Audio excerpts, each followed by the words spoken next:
सुप्रभात बच्चों, कैसे हैं आप सभी। आशा करती हूँ कि आप सभी बहुत अच्छे होंगे और आप सभी ने जो पिछला अध्याय है वो अच्छे से कंप्लीट कर लिया होगा। तो चलिए अब हम चलते हैं हमारे 16वें अध्याय में, जिसका नाम है मील के पत्थर। तो चलिए शुरू करते हैं। यहाँ दिए गए चित्र और विवरण कुछ प्रसिद्ध वैज्ञानिकों के हैं। विज्ञान के क्षेत्र में ये सर्वोच्च ऊंचाइयों पर पहुंचे। उनके बनाए हुए उपकरणों के नामों से इन्हें पहचान कर खाली बॉक्स में सही अंक लिखिए। ठीक है, तो आपको खाली बॉक्स में सही अंक लिखना है। इनके पिक्चर भी दे रखे हैं इनको, और यहाँ पर आपको पॉइंट्स भी दे रखे हैं जो डिस्क्रिप्शन पॉइंट है, जिनको पढ़कर समझकर आपको आंसर को बताना है। ठीक है, जैसे कि सबसे पहले है, इन्होंने बिजली के बल्ब का आविष्कार किया था। तो ये कौन है?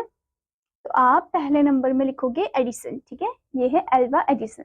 ओके, तो आप फर्स्ट नंबर यहाँ पर पुट करोगे। उसके बाद आपको यहाँ पर बच्चों नंबर पुट करना है। ठीक है, फिर आपसे पूछा गया है, ये आयुर्वेदिक औषधियों के जनक कहलाते हैं। ये आयुर्वेदिक औषधियों के जनक कहलाते हैं, ये कौन है? तो आप सेकेंड नंबर में लिखोगे चरक। ठीक है, आपको इनकी इमेजेस भी दे रखी है, जैसे कि आप एडिसन की इमेज आप देख सकते हो, यहाँ पर दे रखा है आपको। ठीक है, उसके बाद बच्चों आपसे पूछा गया है, ये भारत के आणविक कार्यक्रम के जनक है। तो ये कौन है? तो आप थर्ड नंबर में लिखोगे होमी जहांगीर भाभा। ठीक है, उसके बाद आपसे पूछा गया है, ये कंप्यूटर के आविष्कारक है, ये कौन है? तो ये है चार्ल्स बेबेज। ठीक है, उसके बाद आपसे पूछा गया है बच्चों, लाइट की प्रकृति का अध्ययन करने के लिए इन्हें 1930 में नोबेल पुरस्कार मिला। ठीक है, तो ये कौन है जिनको नोबेल पुरस्कार मिला था? वो थे सीवी रमन। ठीक है, तो फिफ्थ में आप लिखोगे सीवी रमन। आपको यहाँ पर उनकी इमेज भी दी गई है, आपको यहाँ पर चार्ल्स बेबेज की भी इमेज दी गई है। ठीक है, उसके बाद आपसे पूछा गया है, ये प्रसिद्ध भारतीय गणितज्ञ थे, इन्होंने महान वैज्ञानिक आइंस्टाइन के साथ काम किया था। तो ये कौन थे जिन्होंने महान वैज्ञानिक आइंस्टाइन के साथ काम किया था? तो ये है एमएन बोस। ठीक है, आपको यहाँ पर उनकी इमेज भी दी गई है एमएन बोस की। फिर उसके बाद आपसे पूछा गया है, इन्होंने डायनमो का आविष्कार किया था। तो ये कौन है जिन्होंने डायनमो का आविष्कार किया था? ये है माइकल फेराडे। ठीक है, तो माइकल फेराडे ने डायनमो का आविष्कार किया था।